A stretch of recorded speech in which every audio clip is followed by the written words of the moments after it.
एक बार एक गुरुजी के पास एक चेला आया। वो चेला के शनि की 7:30 चल रही थी, तो किसी पंडित जी ने बताया, बोले भैया संत जनों की चरणों की सेवा करो, तुम्हारा कल्याण होगा। गुरुजी के पास आ गया, बोले कि मुझे आपकी चरणों की सेवा करनी है। अब गुरुजी भी थोड़े से लोभी थे पैर वैर दबाने के, और चेला को भी 7:30 हटानी थी। तो गुरुजी बोले ठीक है चलो तुम पैर सेवा किया करो। अब तो रोज घी लेकर के आवे, खूब पैर चमकावे, महाराज गुरुजी के खूब पैर दबावे, ऐसी सेवा करे कि गुरुजी का ऊपर का अंग कुछ नहीं है, सब कुछ यही है, पैर ही पैर की खूब सेवा करे। दूसरे दिन एक और चेला, उसकी भी 7:30 चल रही, उसको भी पंडित जी ने कहा कि चरणाश्रित हो जाओ। वो भी गुरुजी के पास आ गया, बोले मुझे भी चरण सेवा दो। पहला चेला लड़ने लगा, बोले मैं चरण सेवा कर रहा हूं, मैं इस अगर आप किसी के प्रति रीझ गए कि वाह ये तो बहुत बढ़िया चल रहा है, बस अब प्रतीक्षा करो, बहुत जल्दी खराब होने वाली है वो वस्तु। ये कलयुग का स्वभाव है। पति पत्नी का दाम्पत्य बढ़िया चल रहा है, वाह हमारी तो कभी लड़ाई नहीं होती, बस रुक जाओ कछु दिन अभी पता चले, हो जाएगी। हमारे बच्चे बहुत अच्छे हैं, ऐसे बच्चे भगवान सबको दें, सुधरे हुए बच्चे, कुछ ना कुछ तो ऐसा कर देंगे। इसलिए भैया हम एक बात अपनी कथाओं में कहा करते हैं, किसी से भी ज्यादा उम्मीद मत रखो, क्योंकि संसार है, यहां पर कुछ भी जैसा चल रहा है वैसा नहीं रहेगा, कुछ ना कुछ तो बिगड़ेगा। कलयुग है भैया, यहां पर सब सम नहीं रहता है। आज अगर किसी को बहुत प्रतिष्ठा मिल गई है, किसी को बहुत मान सम्मान मिल गया है, एक दिन थोड़ा तो नीचे आना पड़ेगा। और कोई व्यक्ति बिल्कुल नीचे ही बैठा है, किसी दिन उसको ऊपर बैठना पड़ेगा, किसी दिन उसकी स्थिति वो हो जाएगी, सब उसको ही पूछेंगे। सब संसार में कब कहां क्या हो जाए, कब किसका काया पलट हो जाए, कुछ नहीं कह सकते। इसलिए भैया उम्मीद केवल ठाकुर जी से रखो और किसी से मत रखो। बिन गोपाल को नहीं अपनो, और किसी से कोई उम्मीद ही मत रखो, और किसी से कोई लगाव ही मत रखो, क्योंकि इस संसार में सब बदलने वाला है, सब कुछ। आज हम लोग खुशी मना रहे हैं कि खूब लोगों में भक्ति बढ़ रही है, खूब लोगों में अच्छा है, पर एक दिन ऐसा भी आएगा कि इतने भक्त हो जाएंगे कि भक्ति भक्त आपस में एक दूसरे से ईर्ष्या करने लग जाएंगे। यह भी तो संभव है। अच्छा तूने केसरिया रंग पहना, ले मैं तुझसे बढ़िया पहन के आऊंगा, तूने ये किया तुझसे बढ़िया मैं करूंगा, इसी में ही ईर्ष्या प्रकट हो जाएगी। दुनिया में सब भक्ति भक्त हो जाएंगे, सब लोग बिल्कुल वैष्णव होते चले जाएंगे, तो भी दिक्कत है। इसलिए सब ये अनुपात है भैया। भोजन में नमकीन नमकीन पाओगे तो बीच में थोड़ा मिठास भी तो चाहिए, और मीठा ही मीठा पाओगे थोड़ी नमकीन तो चाहिए। इसलिए सब सम नहीं रह सकता। एक झूला होता है, उसको अंग्रेजी में बोलते हैं रोलर कोस्टर, वो ऐसे ऊपर नीचे नीचे यूं दाएं बाएं ऐसे घूमता रहता है। संसार ऐसा ही है, ऊपर नीचे इधर उधर उल्टा सीधा ऐसे ही होता रहेगा। ये एक जैसा सम नहीं चल सकता, ये संसार का नियम है।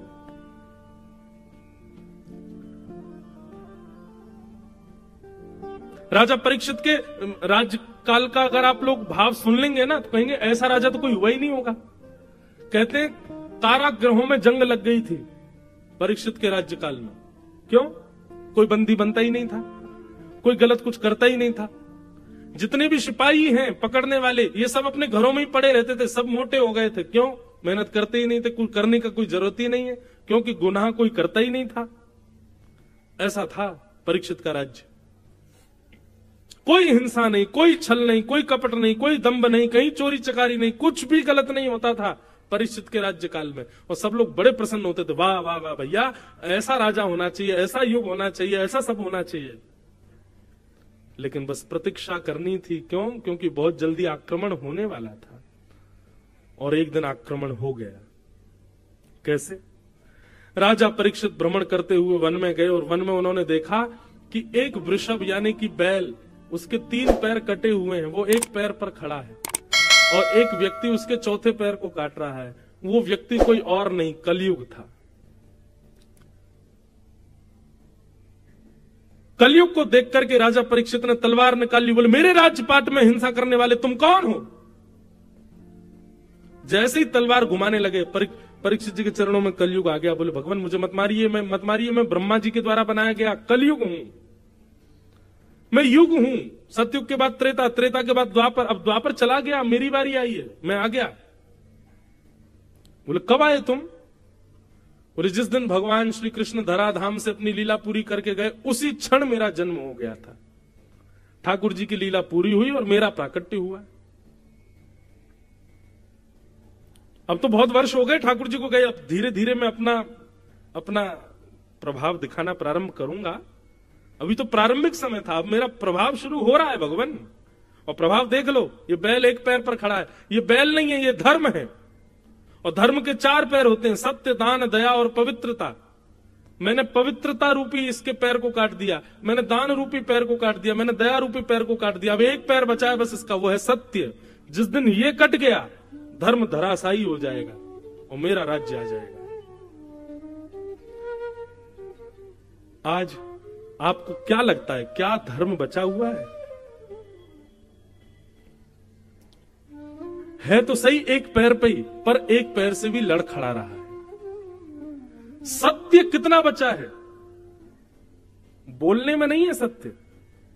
हाँ, बस इतना बचा है कि जब हमारी सुनने की बारी आती है तो हम सत्य ही सुनना चाहते हैं। आज कथाओं में इतनी भीड़ हो रही है, सत्संगों में इतनी भीड़ हो रही है, मंदिरों में इतनी भीड़ हो रही है, क्यों?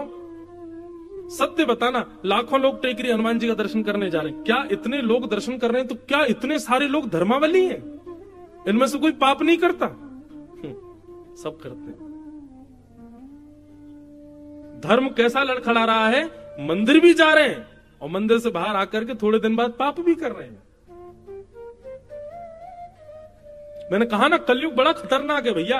ये आपसे धर्म भी करवाएगा, पुण्य भी करवाएगा, कथा भी सुनवाएगा, तिलक भी लगवाएगा, धोती भी पहनवाएगा, आपसे संत सेवा भी करवाएगा, तीर्थ यात्राएं भी करवाएगा, और इन सब के बीच पाप भी करवाएगा।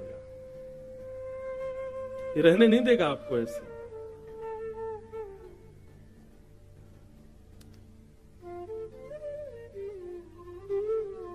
बस इसीलिए मैं बार बार कहता हूं, हम पे समय बहुत कम है, अभी समय है। कलयुग जैसे ही दूसरी करवट लेगा ना, तब तक बहुत देर हो जाएगी। और वो कभी भी ले सकता है, कल भी ले सकता है, परसों भी ले सकता है। इसलिए कोई समय का पता नहीं है भैया। जितना हो सके भगवत भजन करके जल्दी निपट लो, यहां से निकल लो। यहां ठीक नहीं है अब माहौल। अभी कथा भागवत आदि चल रही है, लेकिन ये ज्यादा समय तक नहीं चलेगी। मैं घोषणा कर रहा हूं मंच से, कुछ समय बाद ये सब नहीं हो पाएगा, भयावह समय आएगा और कथा, संत, महापुरुष, वैष्णवों को ही केंद्र बिंदु बनाया जाएगा, कुछ गलत किया जाएगा। भगवान करे उससे पहले हम तो चले जाएं, हम आप सब लोग निपट लें यहां से। बहुत भयावह समय आने वाला है भैया, कलयुग। तो मैं क्या निवेदन कर रहा था? सत्य के पैर काट रहा था कलयुग, धर्म का अंतिम पैर सत्य। परीक्षित जी महाराज चिंतित हो गए, बोले कि अरे कलयुग तुम आ गए? बोले जी निकलो अभी यहां से, तुम मेरा राज्य छोड़ करके जाओ, कहीं और जाकर के रहो, लेकिन मेरे राज्य में तुम नहीं रहोगे। बोले महाराज पृथ्वी के एक छत्र सम्राट हो आप, कहां जाऊं मैं? पूरी पृथ्वी के राजा हो और पूरी पृथ्वी पर मेरा आक्रमण।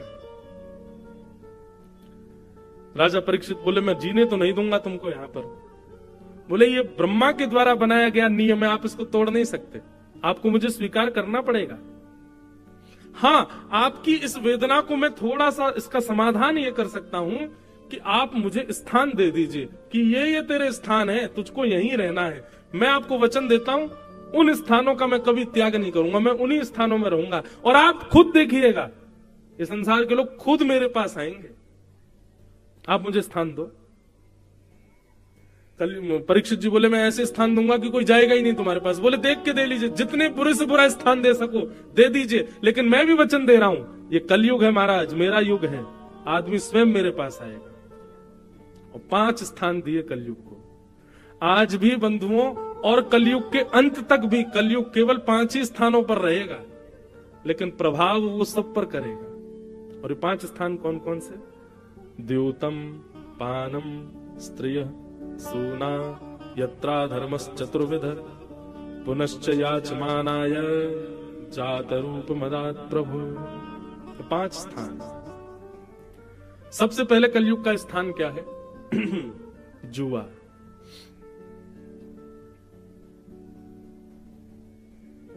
खेल कोई भी खराब नहीं होता, लेकिन उस खेल में प्रयोग किया गया धन और उसको बाजी लगा करके फिर खेला जाए, वो कलयुग है। इसलिए कभी भी धन की बाजी लगा करके कोई खेल मत खेलो। क्यों?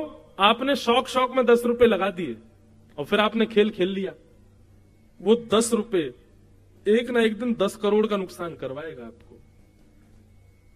आप कहेंगे जुआ खेलना पाप क्यों है?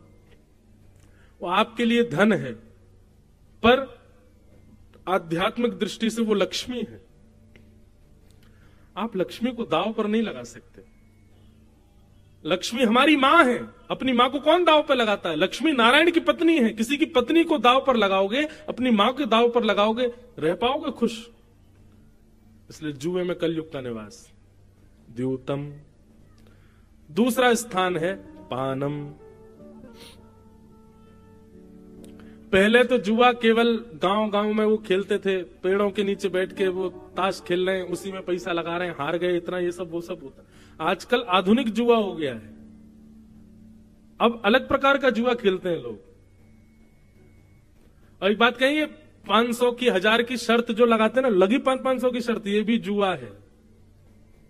अगर ऐसा हुआ तो तू 500 रुपए मुझे देगा, ऐसा हुआ तो 200 रुपए मैं तुझे दूंगा, ये भी जुआ है। ऐसा नहीं, उसमें कलयुग का निवास।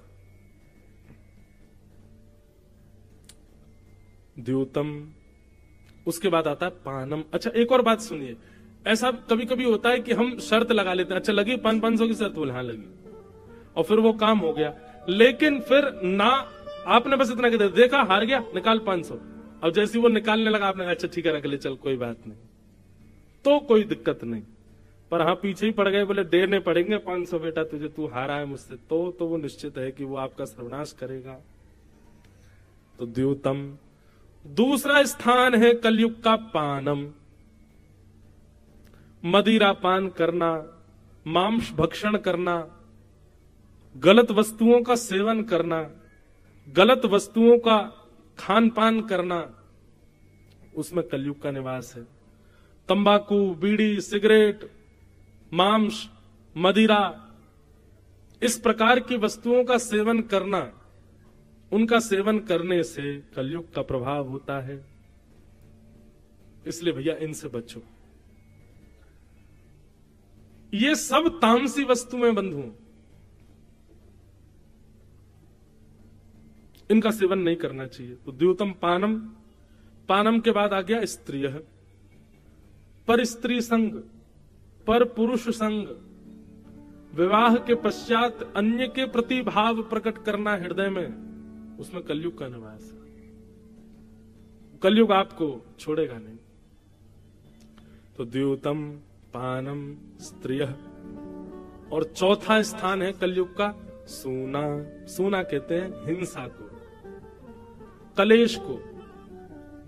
अभी आप लोग कथा सुन रहे हो, कितने ध्यान से कथा सुन रहे हो। 2 लोगों की लड़ाई शुरू हो जाए बाहर, हाथापाई शुरू, आधे से ज्यादा पंडाल बाहर तमाशा देखने जाएगा। सब देखने जाए क्या हुआ, कौन मरा, कौन पिटा, कौन किसके लग गई, क्या हो गया। क्यों? हमारी रुचि हिंसा में होती है। कथा करने के लिए पूरे नगर में होर्डिंग लगाने पड़ते हैं, तब जाके इतने लोग आते हैं। पर हिंसा, लड़ाई झगड़ा करने के लिए कोई प्रचार नहीं करना पड़ता, बस 2 लोग चौराहे पर लड़ लो, अपने आप भीड़ आ जाएगी देखने, अपने आप लोग इकट्ठे हो जाते हैं। एक व्यक्ति एक जगह मेरी कथा चल रही थी, वो बोले महाराज जी आप थोड़ी सी कथा जो है वो मधुर रस में ज्यादा कथा करते हो। मैं तो कैसे करूं? बोले वीर रस में किया करो, थोड़ी मार झाड़ हो, थोड़ी उसमें यूं उठा पटक हो रही हो, यूं बताया जा रहा हो ठाकुर जी ने उठा के फेंक दिया, महाराज उठा के ये मुष्टिक प्रहार कर दी। मैंने वाह भाई ये भी कोई बात है? बोले महाराज जी थोड़ी न टकड़ भगड़ हो तब तो आनंद आवे। हिंसा, इसमें कलयुग का निवास है। किसी व्यक्ति ने, आप जा रहे थे कुछ गलत बोल दिया, तो आप उसको लेट को नहीं करोगे, ठीक है बोल दी क्या करना है चलो, नहीं, इसने बोली किसी घुमाओ बेटा बाइक, अब भाई 4 लोग लेके आ जल्दी। इसने बोली कैसे मुझसे ऐसी, और लिए पकड़ के मारा। जब उसको तूने इतनी बोली मैं तुझे इतनी बोलूंगा, इसको कहते हैं कलेश। घर में परिवार में बहन कुछ बोल दे, भाई कुछ बोल, पत्नी कुछ बोल दे, तो उसको शांत रह करके सॉल्व नहीं करते हम लोग। हमारा क्या, इसने ऐसा बोला, अभी बच के तो दिखाए मुझसे, मैं बोल के दिखाऊं उसको, मैं करके दिखाऊं उसको। ये हिंसा है, इसमें पाप निवास करता है, इसमें कलयुग निवास करता है। बंधुओं, ये कलयुग घरों में ऐसे ही आता है। किसी एक व्यक्ति का मूड खराब करके वो ऐसी कुछ बात बुलवा देगा कि बाकी लोगों का भी दिमाग खराब होता है, फिर एक दूसरे से लड़ाई झगड़ा कर करके सब कलेश करके खत्म कर देते हैं। ये कलयुग का खेल है, इसको समझिए। एक व्यक्ति की मति बिगड़ी, वाणी बिगड़ी, बाकी सब शांत हो जाओ, ठीक है, कोई अपने आप ठीक हो जाएगा। अभी चिल्ला रहा है, बोल रहा है, ठीक है, कोई नहीं, इसके पैर पकड़ लो, जो कह रहा करो, ठीक, सॉरी, ठीक है। शांत रह करके, अग्नि प्रज्वलित होती है, घर में कहीं आग लग जाए तो पानी डाला जाता है कि उस पर और माचिस की तिल्ली फेंक दोगे और उस पर मिट्टी का तेल उछाल दोगे कि कपूर लाके फेंक दोगे? अग्नि तेज क्यों कर रहे हो?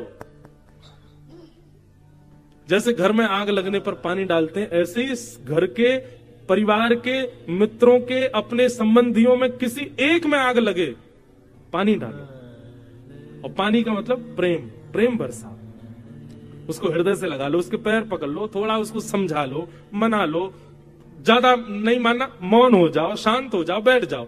जल का जो स्वभाव है वो प्रकट करो। आप अग्नि बन जाओगे तो फिर जल के राख हो जाओगे, और तब कलयुग नाचेगा, आ गया मैं, हो गया मेरा आक्रमण। और फिर जाओगे, महाराज जी घर में बड़े कलेश होते हैं, क्या करें? बोले हाय टांग लो घर के बाहर, काला ये वो बना के टोटका यूं कर लो, नींबू मिर्च लटका लो घर के बाहर, चप्पल टांग लो एक, उससे ठीक। अरे कलयुग इनसे रुकने वाला नहीं है। कलयुग का प्रभाव आपके परिवार में हो, आज के बाद अब घर में देखिएगा, कभी भी अगर कलेश की नौबत आवे, समझ जाना ये कलयुग है। और हमको अग्नि बनकर के नहीं, हमको जल का काम करना। हम जल कैसे बने ताकि ये शांत हो, उसको आने मत दीजिए अपने घर। द्योतम पानम स्त्रिय सोना। अब आया पांचवा क्या है? बिना मेहनत के कमाया गया धन, बिना परिश्रम के कमाया गया धन, घर बैठे बैठे कमाया गया धन, उसमें कलयुग का निवास। सोचिए, जहां बुद्धि ना लगती हो, जहां शारीरिक श्रम ना होता हो, जहां पर आपका दिन घर के बाहर व्यतीत ना होता हो, ऐसे जब आप धन कमाते हैं तो वो आपके हृदय को विकृत करता है, आपकी बुद्धि को विकृत करता है। बीच में एक टाइम आया था, वर्क फ्रॉम होम कर रहे थे सब लोग, घर से काम कर रहे थे, घर से पढ़ाई कर रहे थे, बच्चों के स्कूल बनते तो घर से ही पढ़ रहे थे। सही बताना, क्या हो रहा था वर्क फ्रॉम होम? क्या पढ़ाई हो रही थी बच्चों की घर पे? कुछ नहीं हो रहा था। जब तक आप पारिश्रमिक नहीं बनोगे, जब तक थोड़ा श्रम अपने तन से, बुद्धि से नहीं करोगे और उसके बदले धन नहीं कमाओगे, तब तक वो धन अशुद्ध है। आजकल भारत में एक नया काम शुरू हो गया कि लोग बाग ऐसे कामों की ज्यादा खोज करते हैं जिसमें कुछ करना नहीं पड़े, एक बार का इन्वेस्टमेंट, फिर पड़े पड़े कमाते रहेंगे। बैंक के भी ऐसे ही ऑफर आते हैं, मतलब आपको कुछ नहीं करना, एक बार पैसा लगाना है, फिर तो घर पे अपने आप पैसा आता रहेगा। इनसे बचो। ये जो घर में पैसा आता रहेगा, अपने आप कुछ करने की जरूरत नहीं, वो प्रॉपर्टी किराए पे दे दी, ठीक ठीक, ये कर दिया, वो कर दिया। अच्छा, अगर आपके काम ऐसे हैं भी तो उस धन को अलग रखो, उसको अपने प्रयोग में मत लीजिए। वो साल भर में कोई धर्म कर्म के कार्य हो उसमें लगाओ, असहाय लोगों की कोई सेवा हो वहां लगाओ, किसी गरीब कन्या का विवाह हो, किसी बालकों के पढ़ाने के लिए करना हो, वहां पर उस धन का प्रयोग करो। जैसे हमने दुकान किराए पे दे दी, अपना घर किराए पे दे दिया, जमीन किराए पे दे दी। अब ये मेहनत का धन तो नहीं है। आप कहोगे जमीन हमारी, तो मेहनत क्या कर रहे हो उसमें? आपने उसको किराए पे दे दिया, वो लेके उसमें बढ़िया कमा रहा है, उसका आधा आपको दे रहा है, आपको तो घर बैठे मिल रहा है ना। उस धन को अलग रखो, अपने प्रयोग में मत लीजिए उसको। अपने घर के और अपने प्रयोग में तो वही धन लाइए जो आपने परिश्रम से कमाया। बंधुओं, ये पूरी यदुवंशियों के सर्वनाश की कथा ही यहीं आती है। ठाकुर जी बोले इन यदुवंशियों को बैठे बैठाए सब मिल रहा है, परिश्रम तो करना नहीं पड़ रहा। सोने की नगरी द्वारिका है और पर ब्रह्म परमात्मा भगवान इनके वंशधर हैं, कुछ करने की आवश्यकता तो है नहीं। इसलिए भगवान ने यदुवंशियों का सर्वनाश करवाया जानबूझ करके। क्यों? नहीं तो मेरा ही परिवार पृथ्वी का सबसे बड़ा भार बन जाएगा। अनीति के धन से ही 99% कलयुग का प्रभाव हमारे घरों में और हमारे ऊपर अनीति के धन से ही आता है। अब यहां कितने लोग, अधिकतर जितने भी लोग बैठे, कोई जुआ तो खेलता नहीं, कोई परस्त्री गमन तो करता नहीं, पर पुरुष गमन तो करता नहीं, कोई यहां पर जो भी बैठा कोई मद्यपान आदि तो कुछ करता नहीं। तो फिर हमारे घर में कलयुग आ कहां से रहा है? हम लोग कलयुग में रह रहे हैं, इसका मतलब कलयुग है हमारे पास भी। अनीति का धन और दूसरा वो सूना कलेश, यहीं से कलयुग आता है। इसलिए इनसे बचो। और इनसे बचने का एक उपाय बताएं, भगवत स्मृति। ठाकुर जी सदा चित्त में बैठे रहे। लग रहा है कि कुछ हाथापाई कलेश घर में हो गया, उसी समय चाहिए एकांत में बैठ जाओ। श्री कृष्ण गोविंद हरे मुरारे, हे नाथ नारायण वासुदेव, हे ठाकुर जी आप सब मंगल करो, हमें आपको परेशान नहीं करना, पर ये जो कलेश है ये आपकी सेवा में व्यवधान डाल रहा, भगवान इसको कृपा करो, अनुग्रह करो। भगवत स्मृति करके उससे बचने का प्रयास करो। भगवान नाम जपते रहो, भगवत नाम का गुणानुवाद निरंतर गाते रहो, सब मंगल होगा। ठाकुर जी के नाम में बड़ी सामर्थ्य है, उससे बचाएगा। तो ये 5 स्थान है कलयुग के, इनसे बचने का प्रयास करो और हरि नाम रूपी कवच पहन करके रखो, हरि नाम रूपी वैक्सीनेशन लगाते रहो, ताकि इसका असर आपको ना हो कलयुग का। ऐसा करो। कलयुग को 5 स्थान दे दिए, 5 स्थान देकर के राजा परीक्षित स्वयं भटक गए। घर आकर के तिजोरी खोल करके देखी, उसमें बढ़िया एक मुकुट रखा था जरासंध का, वो निकाल करके जैसे ही अपने मस्तिष्क पर धारण किया, अनीति का धन सिर में आते ही कलयुग प्रवेश कर गया। और राजा परीक्षित वन में गए, वन में भ्रमण करते करते प्यास लगी तो शमिक मुनि के आश्रम जाकर के जल मांगा। शमिक ऋषि ध्यान में बैठे थे, ध्यान में बैठे होने के कारण वो जल नहीं पिला पाए। तो राजा परीक्षित को ये नहीं लगा कि ये ध्यान में बैठे, उनको लगा अरे बताओ देखो पाखंडी बाबा, इसके सामने मैं जल मांग रहा हूं और ये ध्यान में बैठा है। मरा हुआ सर्प उठा करके उनके गले में डाल दिया। कलयुग का सबसे पहला प्रभाव क्या होता है बंधुओं? कलयुग का सबसे पहला प्रभाव यहीं से प्रारंभ होता है कि जो धर्मात्मा है उनको देख करके हीन भावना आने लग जाए। जो तिलक लगाते हैं, शिखा रखते हैं, धोती पहनते हैं, मंदिर जाते हैं, कथा सुनते हैं, ऐसे धर्मात्मा लोगों को देख करके उनके प्रति हीन भावना और उनके प्रति मजाक की भावना, उनको देख के हंसी आना और ये क्या पागलपना करते रहते हो, ऐसी बातें मन में उत्पन्न होना, ये कलयुग का प्रथम प्रभाव है।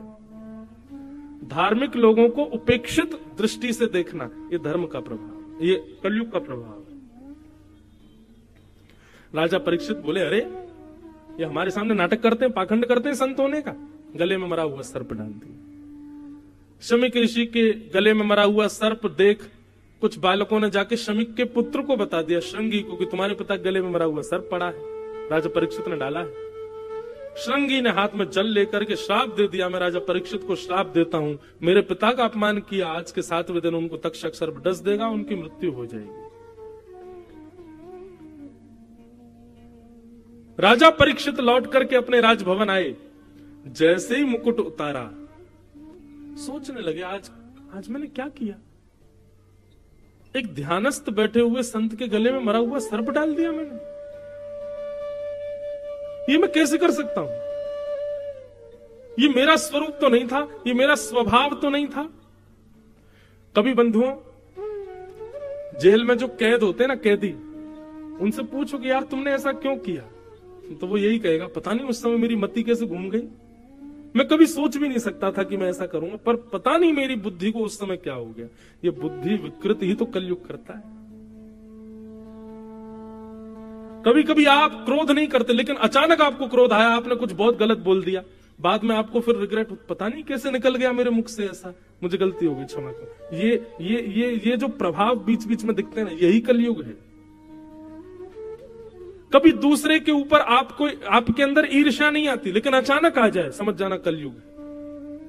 कभी पर स्त्री पर पुरुष को देख करके कभी भाव नहीं आया, लेकिन अचानक आ गया, कलयुग। और जब जब ये प्रभाव का दर्शन हो बंधुओं, बस उस समय नेत्र बंद कर लेना, त्रिभंग ललित श्याम सुंदर को याद कर लेना। कली आया भी होगा तो उनके आते चला जाएगा, भाग जाएगा वहां से, ठाकुर जी आ गए, अब मेरा स्थान नहीं है यहाँ पे। राजा परीक्षित सोचने लगे, मैंने क्या कर दिया, बहुत बड़ा अपराध कर दिया मैंने तो। तभी शमीक ऋषि के आश्रम से एक गौरमुख नाम के शिष्य आए और आकर के बोले, राजा परीक्षित, आपने जो आज किया है ना, उसका आपको परिणाम भोगना पड़ेगा। आज के ठीक 7वें दिन तक्षक सर्प के दंशन से आपकी मृत्यु हो जाएगी। राजा परीक्षित को जैसी ये बात पता चली, नेत्र बंद हो गए राजा के, प्रणाम किया, अपने पुत्र को बुलाया, जन्मेजय इधर आओ।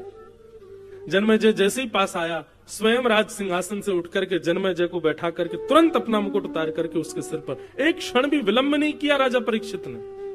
महामंत्री, सेनापति सब देखते रह गए, ये क्या कर रहे हैं राजा परीक्षित। अपनी पत्नी से बोले, देवी मैं संसार का सबसे भाग्यशाली आदमी हूं। पत्नी कहने लगी, 7 दिन में मरने वाले व्यक्ति जिसको श्राप लगा है, वो अपने आप को भाग्यशाली कैसे कह सकता है। बोले, मैं भाग्यशाली इसलिए हूं, ब्राह्मण के मुख से निकला हुआ वाक्य जनार्दन का वाक्य माना जाता है। शास्त्र आज्ञा करते हैं, ब्रह्म वाक्यम जनार्दनम। ब्राह्मण यदि कुछ कह दे तो ये समझ लो ठाकुर जी ने कहा है। और ठाकुर जी कभी किसी का अनहित नहीं चाहते। आज एक ब्राह्मण ने आकर के कहा कि मुझे 7 दिन में मरने का श्राप लगा है, देवी यदि तुम विचार करो तो हमारे अगले क्षण का भी नहीं पता कि हम जीवित रहेंगे कि नहीं, हमारे प्राण कभी भी निकल सकते हैं। मैं आज रात्रि सोऊंगा, कल की कथा कहूंगा, कोई गारंटी नहीं। आप आज की कथा में आए हो, कल आओगे, कोई गारंटी नहीं। कभी भी किसी के भी प्राण निकल सकते हैं। हमारे परीक्षित को तो फिर भी 7 दिन में मरने का श्राप मिला है, मुझे और आपको तो हर सेकंड में मरने का श्राप, कभी भी मर सकते हैं हम। हमारे प्राण तो कभी भी निकल सकते हैं।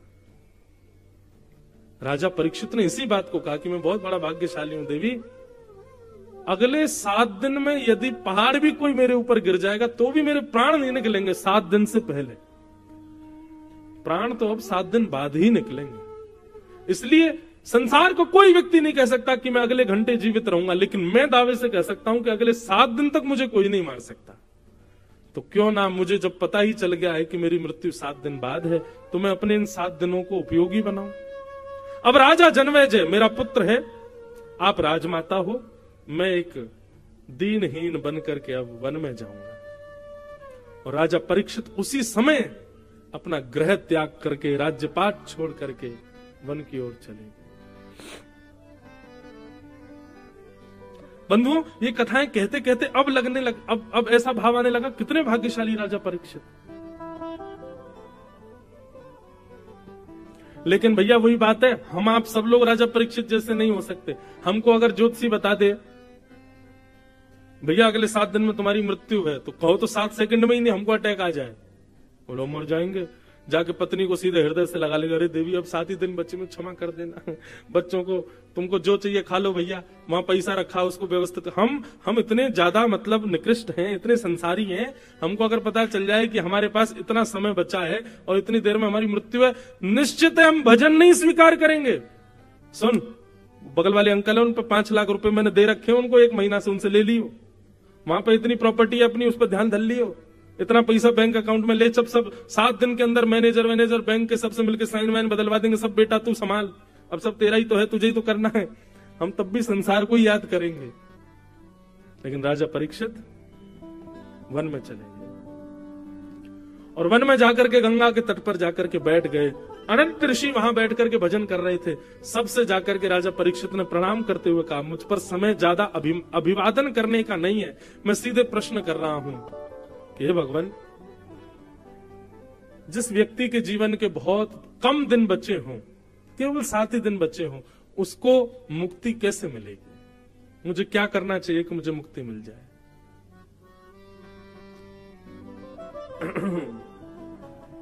सबने अलग अलग बातें बताई। कोई बोला गंगा जी में खड़े हो जाओ, कोई बोला हिमालय पे चले जाओ, कोई बोला ये करो ये करो ये करो, लेकिन कोई भी प्रमाण से नहीं बोल पाया कि मुक्ति मिलेगी। तभी वहां पर श्री सुखदेव जी महाराज का आगमन हुआ। बोलो सुखदेव जी महाराज की जय। सुखदेव जी आकर के सीधे आसन पर बैठ गए और परीक्षित ने चरण पकड़ लिया। बोले भगवान, परीक्षित ने एक आसन रखा था, आप में से जो जिम्मेवारी ले 7 दिन में मुझे मुक्ति देने की, वो यहां आकर के बैठे। कोई नहीं बैठा उस पे आके। 16 वर्ष के नन्हे से तुम द्वष्ट वर्ष, श्री सुखदेव जी महाराज आकर के उस पर बैठ गए और इतने विश्वास के साथ आकर के बैठे पद्मासन में। राजा परीक्षित को मुक्ति दिलाने के लिए मानो स्वयं चल करके श्री राधा रमन लाल पधारे हों सुखदेव जी के रूप में। सुखदेव जी के चरणों में वंदन किया और कहा, भगवान मेरे जीवन के केवल 7 दिन बचे हैं, मेरी मुक्ति का उपाय बताइए। अब यहां से सुखदेव जी महाराज कहना प्रारंभ कर रहे हैं और परीक्षित चरणों में विनती कर रहे हैं, तेरी शरण में आके मैं धन्य हो गया, तेरी शरण में आके सब लोग करताल बजा के हो गया।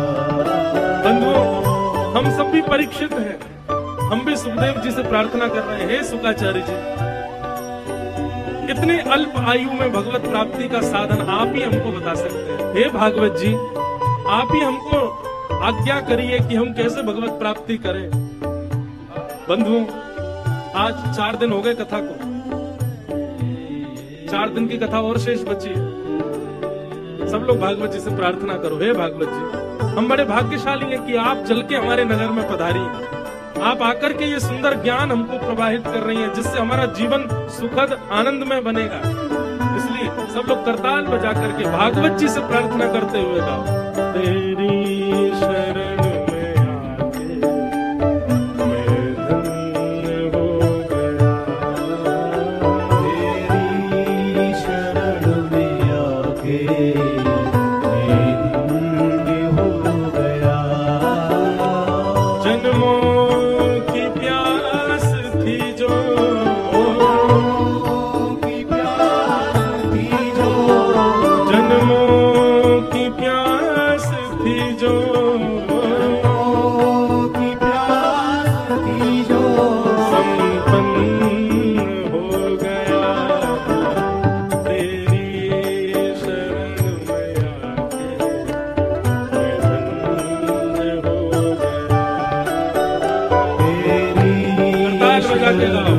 श्री राधा रमन लाल की, श्री टेकरी हनुमान जी महाराज की।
कितने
भागवत जी जीवन में आई है, निश्चित ही धन्य हुए ना हम लोग। कैसे सुंदर भाव, कैसी सुंदर लीला, कैसे सुंदर कथा, कैसे सुंदर मार्ग हमको प्राप्त होते हैं भागवत जी से।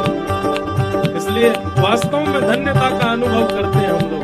इसलिए बड़े भाव से करताल बजा करके, दोनों भुजा उठाकर करताल बजा करके भागवत महापुराण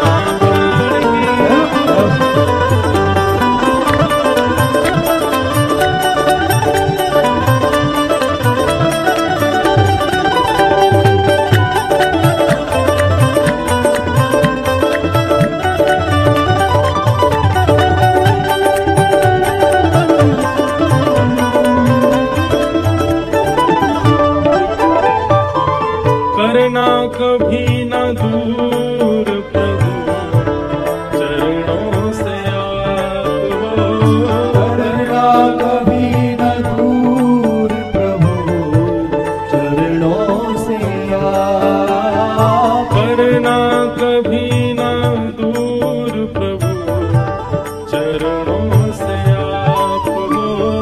करना कभी न दूर प्रभु चरणों से आप।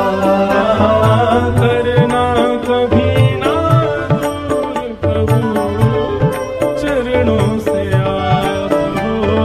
करना कभी न दूर प्रभु चरणों से आप।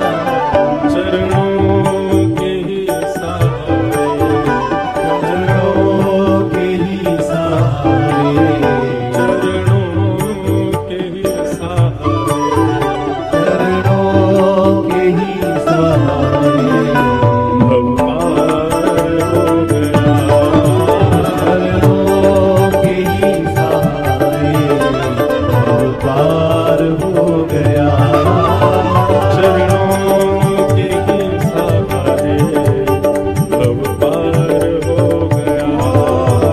चरणों के ही सहारे भव पार हो गया। जन्मों की प्यास थी जो, जन्मों की प्यास थी जो, जन्मों की प्यास थी जो, जन्मों की प्यास थी जो, संपन्न हो गया। तेरी शरण में आके मैं धन्य हो गया। तेरी शरण में आके मैं धन्य हो गया। जय राधे राधे, राधे राधे, जय राधे राधे, राधे राधे, पुष्पानु दुलारी राधे राधे, बरसाने वाली। राधे राधे, जय राधे राधे, राधे राधे, राधे राधे, राधे राधे, जय राधे राधे राधे, राधे राधे राधे, जय राधे राधे, राधे राधे, राधे राधे, राधे राधे, जय राधे राधे, राधे राधे, राधे राधे राधे, राधे राधे राधे, राधे राधे, राधे राधे, सब भाव से गाओ, राधे राधे, सब प्रेम से गाओ, राधे राधे, सब हिल मिल गाओ, राधे राधे, बरसाने वाली। राधे राधे, जय राधे राधे, जय राधे राधे, राधे राधे, जय राधे राधे, राधे राधे,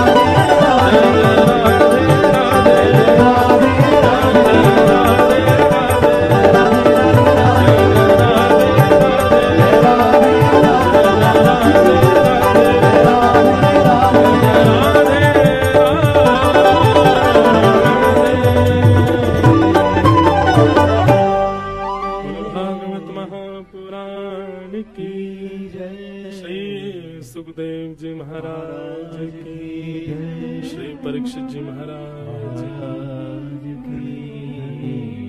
बंधुओं, जीवन में ठाकुर जी कहते हैं मैं मानव के ऊपर 3 कृपा करता हूं, जीव के ऊपर 3 कृपा करता हूं। बहुत ध्यान से सुनिएगा सब लोग। हम पे कौन सी हो गई है नेक्स्ट सुनो। ठाकुर जी कहते हैं सबसे पहली कृपा मेरी क्या है? कि नदे माध्यम सुलभम सुदुर्लभम। सबसे पहली मेरी जीव के ऊपर कृपा ये है कि मैंने उसको मानव बना दिया। हमारे ऊपर एक कृपा तो हो चुकी है ठाकुर जी की कि हम मानव हैं, जीव जंतु नहीं है, कोई कुकर सुकर नहीं है, गधा नहीं है, मछली नहीं है, जिब्रा जिराफ नहीं है, हम लोग मानव है। ये ठाकुर जी की पहली कृपा है।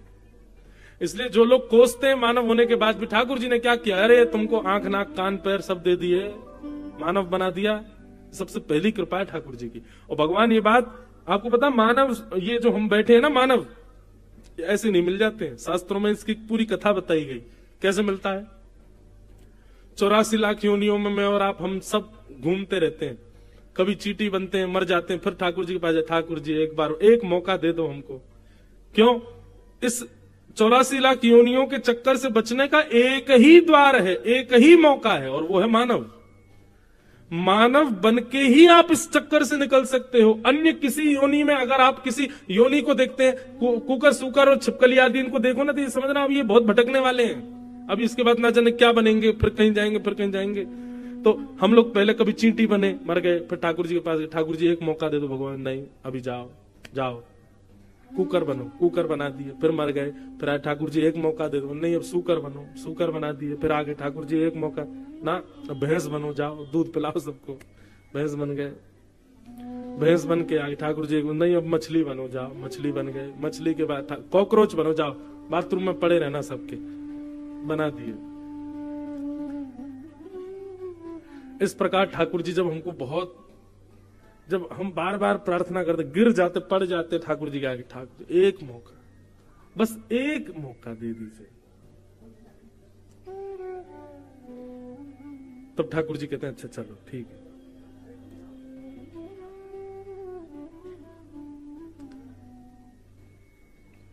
ठीक है हम देखते हैं, आप लोग सब इधर देखो।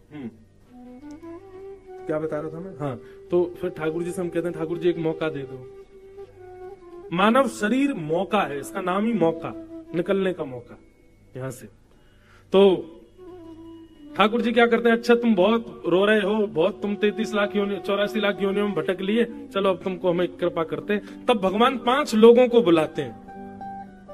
ये 5 लोग कौन है? बोले पंच तत्व, पृथ्वी जल अग्नि वायु आकाश। इन पंच तत्वों को बुला करके ठाकुर जी कहते हैं भैया इसको एक मानव देह देना है, लोन पे, लोन पे देना है इसको, ऋण ऋण। तब ये पंच तत्व हमसे सौदा करते हैं, पृथ्वी जल अग्नि वायु आकाश, ठीक है हम तुमको ऋण दे रहे हैं। वर्ष पहले ही निश्चित हो जाता है, 70 वर्ष के लिए आ रहे हैं, 80 वर्ष के लिए आ रहे हैं, कितने वर्ष के लिए आ रहे हैं, फिर उसमें भी कुछ टर्म्स होते हैं, इतना अगर तुमने ये गलत किया तो इतने दिन में तुम्हारी छुट्टी हो जाएगी, बढ़िया रहे तो ऐसा चलेगा, ऐसा रहे, सब पहली बात हो जाती है। कुल मिला के हमारी उनसे बात होती है कि वे 5 हमको लोन देंगे, और लोन में उन 5 के मिश्रण से शरीर मिलता है। लेकिन लोन चुकाना कैसे? शरीर कहते हैं कि भाई जब तुम्हारा जीवन पूरा होगा तो हम 5 अपने पंच तत्व लेने आएंगे। तो जब तुम्हारे परिवार के लोग तुम्हारा अग्नि संस्कार करेंगे, अग्नि तत्व अग्नि में, जल तत्व जल में, वायु तत्व वायु में, पृथ्वी तत्व पृथ्वी में, सारे तत्व अपने तत्व ले जाते हैं। लेकिन हमको ब्याज सहित वापस चाहिए। बोले ब्याज क्या लगेगी? बोले हम जो तुमको शरीर देंगे उसको गंगा स्नान कराना, उसको यमुना जी में स्नान कराना, सरजू जी में स्नान कराना, संत जनों की इस शरीर से सेवा करना, खूब नाम जप करना, इस पर तिलक लगाया करना, इससे तीर्थ यात्राएं करना, गोवर्धन गिरिराज जी की परिक्रमा करना, वैष्णो देवी हिमालय पर जाना, अच्छे कर्म करना, लोगों की सहायता करना, गरीब लोगों की सेवा करना, माता पिता की खूब आज्ञा मानना। इस शरीर से कुछ भी गलत मत करना। गलत करोगे तो समझो उतनी तुमने हमको ब्याज नहीं दी। तो ब्याज सहित हमारे तत्वों को वापस करना ठाकुर जी के सामने सौदा हो जाता है। ठाकुर जी कहते हैं भैया अब तुम्हारी बात हो गई, चलो तुम बहुत दिन से रो रहे थे, अब तुमको हम मानव बनाते। तब जाकर के ठाकुर जी हमको मानव बनाते। 7वें महीने जब माँ के गर्भ में होता है तब भी हमको याद होता है कि हम क्या क्या बात करके ठाकुर जी से आए और हम कहां कहां योनियों में घूम के आए। 9वां महीना प्रारंभ होते ही जैसे ही हमारे प्रकट का समय आता, हम खुश होने लग जाते, अब हमारा जन्म होगा। और जन्म लेते ही जब तक माता पिता भाई बंधुओं को नहीं पहचानते तब तक भी हमको सब याद रहता है, लेकिन जैसे ही ये माया अपना जाल डालना प्रारंभ करती है, ये माँ है, ये पिता है, ये भाई है, बंधु है, तुम्हारी इतनी संपत्ति है, तुम इतने पैसे वाले घर में हुए हो, तुम्हारा इतना सब कुछ है, ये भोग है, ये विलास है, इतने सारे संसार में ये सब, ओहो, इसकी चकाचौंध में इतने अंधे हो जाते हैं, भूल जाते हैं सब ठाकुर जी। फिर ठाकुर जी बीच बीच में आपके पास पत्र भिजवाते हैं। किस रूप में?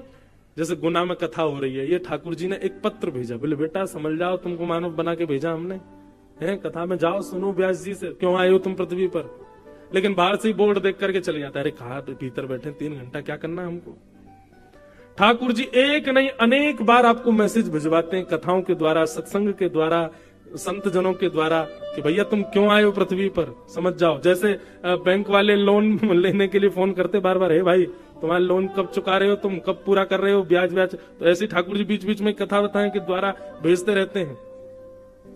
तब भी नहीं मानता वो व्यक्ति, और दूषित क्रिया करते हुए जैसे ही प्राण त्यागता है,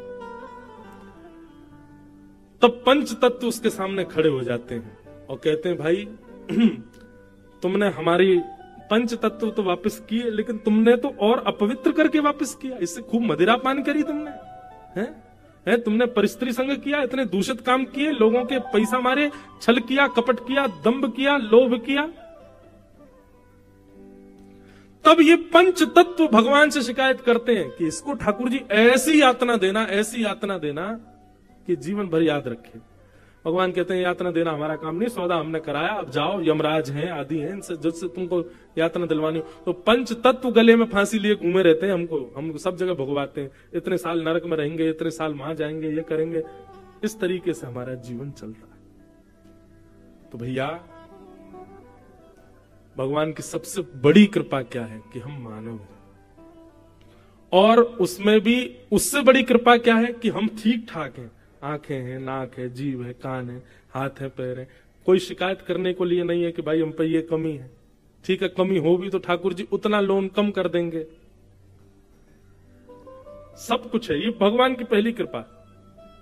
दूसरी कृपा क्या है कि नदेह माध्यम सुलभम सुदुर्लभम। फिर भगवान कहते हैं मैं दूसरी कृपा क्या करता हूं, बोले प्लवम सुकल्पम गुरु कर्ण धारम।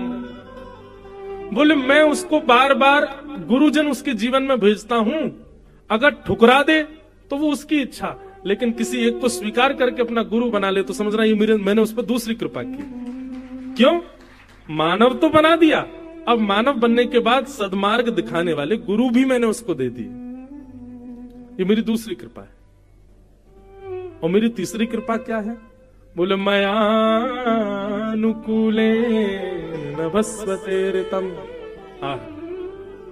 तीसरी कृपा भगवान बता रहे हैं कि उसके हृदय में भक्ति प्रकट हो जाए और वो अपनी अनुकूलता से रहना बंद कर दे, मेरी अनुकूलता से रहने लग जाए। जो मैंने गीता में बताया, जो मैंने रामायण में बताया, जो भागवत में, महाभारत में मेरे उपदेश हैं, उन उपदेशों को सुन करके मेरी अनुकूलताओं से अपना जीवन निर्वहन करने लग जाए। भगवान कहते हैं ये तीसरी कृपा है मेरी उसके ऊपर।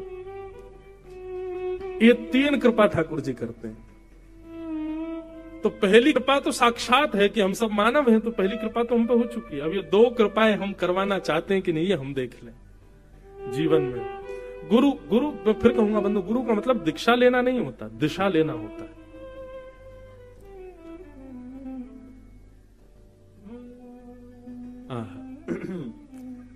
श्री सुखदेव जी महाराज के चरणों में परीक्षित बैठे हैं, और परीक्षित जी बैठ करके कहते हैं, भगवान मेरे जीवन के केवल 7 दिन बचे हैं, मुझे मुक्ति के लिए क्या करना चाहिए, कृपा करके बताओ।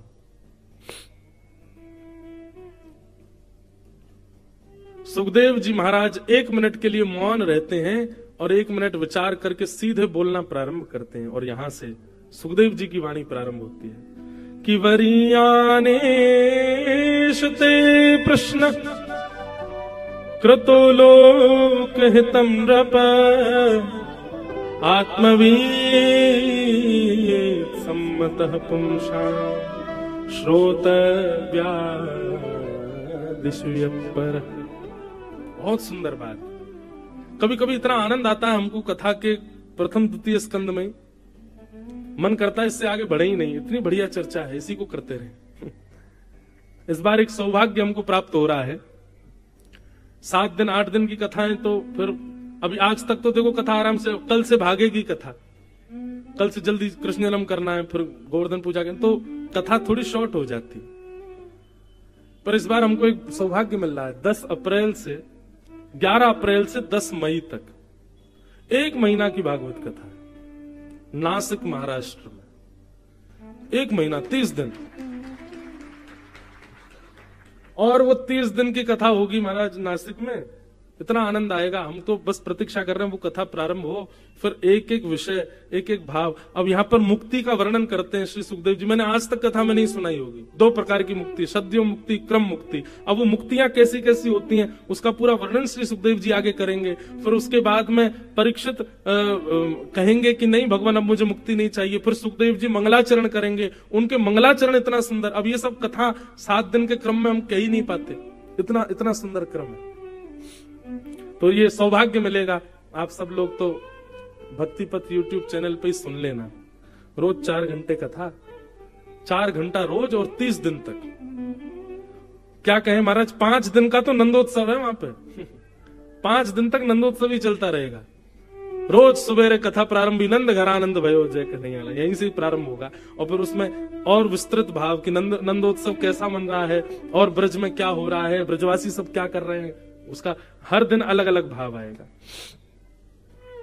3 दिन की गोवर्धन लीला, 3 दिन तक ठाकुर जी के गोवर्धन उत्सव का ही वर्णन, 2 दिन तक रुक्मणी विवाह, भीष्म पितामह की स्तुति तो लगभग 6 दिन की है वहां पे। ऐसे पूरा क्रम बनेगा, इतने दिन ये, इतने दिन ये, इतने दिन ये, बहुत आनंद आएगा, विस्तार से कथा होगी। श्री सुखदेव जी कहते हैं, परीक्षित आप कह रहे हैं 7 दिन में मरने वाली की मुक्ति का उपाय क्या है? देखिए, मैं जो अपनी मति से समझ पाया, श्री सुखदेव जी कहते हैं, परीक्षित ये प्रश्न तुमने अपने लिए नहीं किया। कृतो लोक हितम नृप, कैसे कह सकते हैं? अरे मरने का श्राप परीक्षित को लगा तो परीक्षित ही पूछेगा ना, लेकिन नहीं, सुखदेव जी की बुद्धि देखिए। सुखदेव जी कहते हैं, परीक्षित ये प्रश्न तुमने अपने लिए नहीं किया। क्यों? मुक्ति की कामना परीक्षित नहीं मांग सकता? बोले नहीं मांग सकता। क्यों? बोले वो ऑलरेडी मुक्त है, क्योंकि ये ऐसा बालक है जिसने अपने जन्म लेने से पहले ही अपनी मां के गर्भ में भगवान का दर्शन किया है। ठाकुर जी ने उत्तरा के गर्भ में प्रवेश करके परीक्षित की रक्षा की है। बोले इसका मतलब भगवत दर्शन इसको प्राप्त हो चुका है, मुक्ति तो इसको मिल ही जानी है। पहला कारण कि मुक्ति के लिए परीक्षित अपने लिए प्रश्न नहीं कर रहा है, क्योंकि उसने भगवत दर्शन कर चुका है वो। दूसरा कारण कि परीक्षित ने अभी अभी एक बात कही, येषाम संस्मरणात् पुंसाम सद्यः शुद्ध्यन्ति वै गृहा किम पुनर्दर्शन स्पर्श पाद शौचासनादि। परीक्षित, तुम इस बात को भली भांति जानते हो कि इतने सारे संत तुम्हारे सामने बैठे हैं। बंधुओं, जैसे इतनी भीड़ में आप श्रोता बैठे हैं, परीक्षित को जब मरने का श्राप लगा तो सोचो इतने संत उनके सामने बैठे थे। और परीक्षित, तुम इस बात को भली भांति जानते हो कि इतने संतों के बीच में तुम कुछ नहीं भी करो, केवल 7 दिन बैठे रहोगे तो भी तुमको मुक्ति मिल जाएगी। संतों के दर्शन से मुक्ति मिलती है।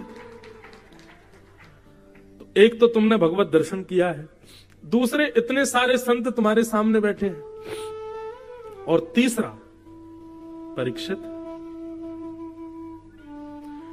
यदि तक्षक सर्प से तुमको डसवाना ही था तो श्रृंगी 7 दिन का समय नहीं देता। वो सीधा बोलता कि अभी इसी वक्त तक्षक सर्प डस देगा और राजा परीक्षित की मृत्यु हो जाएगी। उसने 7 ही दिन क्यों दिए तुमको? मुक्ति पाने के लिए, और जो तुम मुक्ति मांग रहे हो ना, इस मुक्ति को पाने के लिए 7 जन्म, 7 साल, 7 मिनट, 7 सेकंड की भी आवश्यकता नहीं है। मुक्ति के लिए कितना समय चाहिए? बोले 1 क्षण। सुखदेव जी कहते हैं, किसी व्यक्ति ने जीवन भर पाप किया हो, जीवन भर दूषित काम किए हो, जीवन भर गलत काम किए हो, और ऐसे व्यक्ति के प्राण निकलने वाले हो, शरीर पूरा ठंडा पड़ गया हो, बस अंतिम श्वास नाक से निकलने वाली है, प्राण निकलने वाले हैं और उसी समय उसके कान में कोई कह दे हरिश शरणम, तो उसके जीवन भर के सारे पाप समाप्त, तो उसको मुक्ति मिल जाएगी।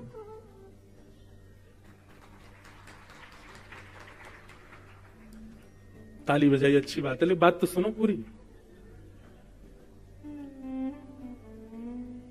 अभी बात पूरी नहीं हुई है। आप कह रहे हो कि मुक्ति का उपाय बताइए, मेरे पास 7 दिन बचे हैं, पर मुक्ति के लिए तो एक क्षण चाहिए परीक्षित, तुमको 7 दिन क्यों मिले हैं? और मुक्ति के लिए जीवन में भगवत दर्शन होना चाहिए, वो तुम ऑलरेडी कर चुके हो अपने मां के गर्भ में। वो बात अलग है कि तुमको याद नहीं है, पर तुम जब अपनी मां के गर्भ में, तो पूरा विश्व जानता है भगवान ने प्रवेश करके तुम्हारी रक्षा की। और तीसरी बात, इतने भजनानंदी संत तुम्हारे सामने बैठे हैं, इनके मुख से हरिनाम संकीर्तन और कुछ नहीं तो बस सत्संगी सुनते रहोगे, 7 दिन में मुक्ति मिल जाएगी।